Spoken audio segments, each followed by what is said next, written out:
E aí galera, estamos aqui em mais um vídeo aí do nosso canal. Tô indo agora buscar minha filha mais velha, Raina, no balé, porque isso também faz parte da missão, né, irmão? Levar os filhos no balé, levar na escola, fazer comida para eles, né? Não adianta pregar no mundo inteiro se você não prega na sua casa e não cuida dos seus. Então, falando disso, eu queria compartilhar uma mensagem bem rápida a respeito disso. Em Gênesis 33 fala da história de Jacó retornando, né, para se encontrar com seu irmão. Muitos conhecem essa história. Jacó, ele teve que fugir porque ele deu uma passada de perna ali no Esaú, né? Tem outra pregação sobre isso, tem outro contexto sobre isso, mas eu não vou me prender nisso. Ele comprou a primogenitura do seu irmão com um prato de lentilhas e fugiu, ficou alguns anos fora, na casa de Labão, e ali ele constituiu família, né? Ali ele teve filhos, ali ele prosperou. E em um dado momento ele resolve voltar. Eu costumo dizer que o maior problema não é como você saiu, é como você retrocede, como você volta. Tem muita gente que saiu de uma situação ruim, né, de uma forma ruim, e não volta por vergonha, por orgulho, por várias motivações. Mas eu quero dizer para você o seguinte: vale a pena voltar, vale a pena se humilhar. Jacó decide voltar e traz com ele Lia, Raquel, todos os seus filhos, gado, servos e servas. E quando ele vem numa certa distância, o seu irmão ele aparece de longe, né, com aproximadamente 400 homens.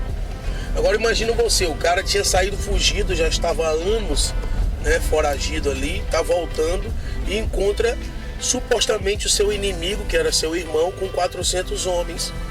O que é que você faria, né?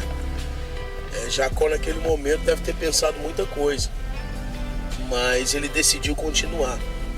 Você tem que enfrentar os problemas. Você precisa decidir enfrentar os problemas para resolvê-los. Não adianta se esconder, não adianta fugir, né? Eu acho que chega um tempo da vida que você não tem que fugir mais. Você tem que enfrentar e resolver. Jacó decidiu resolver, até porque ele tinha acabado de ter um encontro com Deus e Deus mudou a história dele, transformou ele em Israel, né? Chamou ele de Israel, liberou a identidade dele.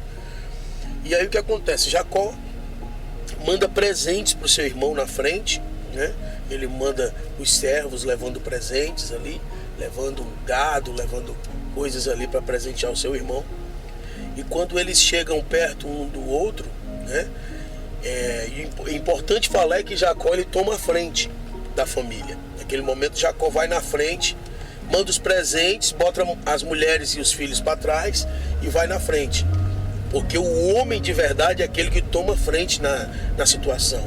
O homem de verdade, ele não se esconde atrás da mulher, ele não se esconde atrás dos filhos, ele toma frente da situação e resolve. Esse é o homem de verdade. Tem um bocado de homem aí de mentira, né? Mas que em nome de Jesus se levantem homens de verdade, que resolvem a parada pela sua casa. E quando chega perto, irmãos, para surpresa de Jacó, o seu irmão corre para cima dele, mas não é para matá-lo.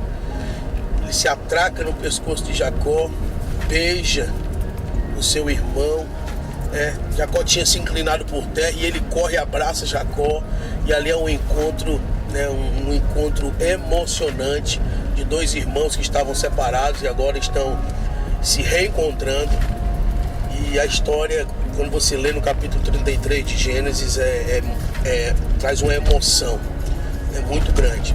E naquele momento do reencontro, Jacó fala que ali são seus filhos, suas esposas, ali está todos os seus bens. E o irmão dele o convida: vamos comigo, Jacó, vamos comigo agora, porque nós vamos entrar na cidade juntos, vamos tocar comigo agora aqui. E Jacó, naquele momento, fala algo que é sobre isso que eu vou pregar agora, de uma forma muito rápida. No versículo 13 de Gênesis 33, quando o irmão dele convida para ir junto, Jacó diz: meu irmão, eu tenho filhos e filhas, eu tenho aqui, né, o meu gado, deixa-me ir no passo do meu gado e no passo dos meus meninos, porque os meninos eles não vão suportar caminhar na velocidade desses soldados. Jacó está dizendo para o irmão dele: você está com homens, com soldados, eu estou com a minha família. Eu quero ir no passo do gado. O passo do gado é o passo que a sua família consegue lhe acompanhar.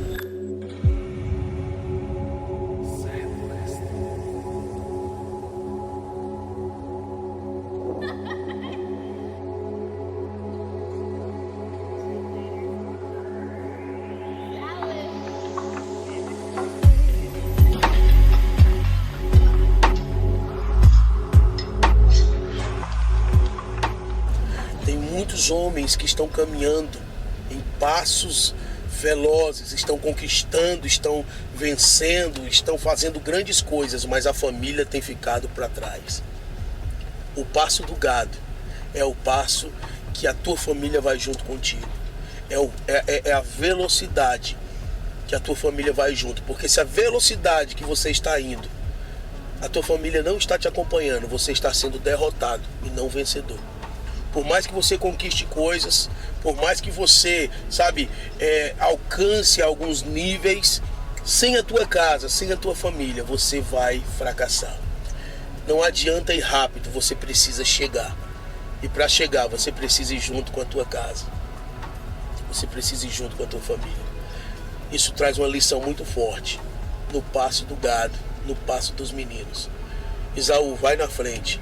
Eu vou chegar depois, mas eu vou junto com a minha casa. Que nesse dia você possa meditar sobre isso. Qual a velocidade que você tem ido?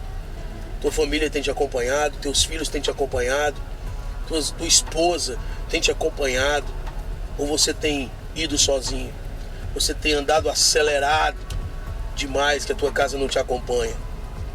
Nessa tarde, nesse momento, nesse vídeo, eu quero trazer essa palavra de reflexão para você.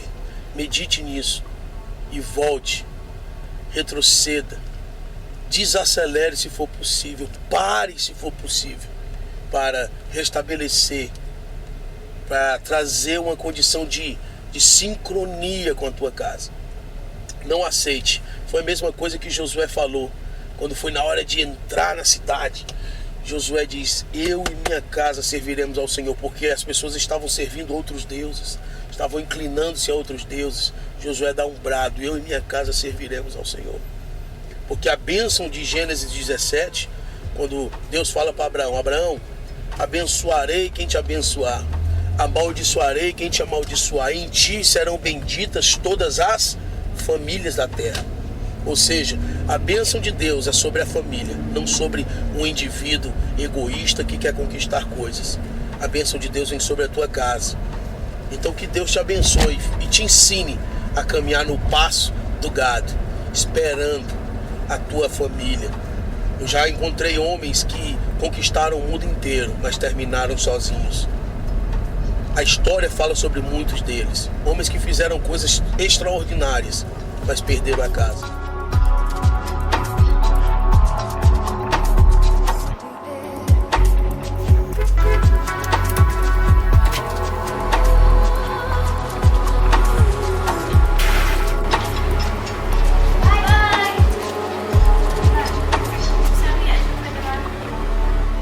Eu não aceito avançar sem eles. Eu não aceito conquistar sem eles. Eu e minha casa é no passo do gado.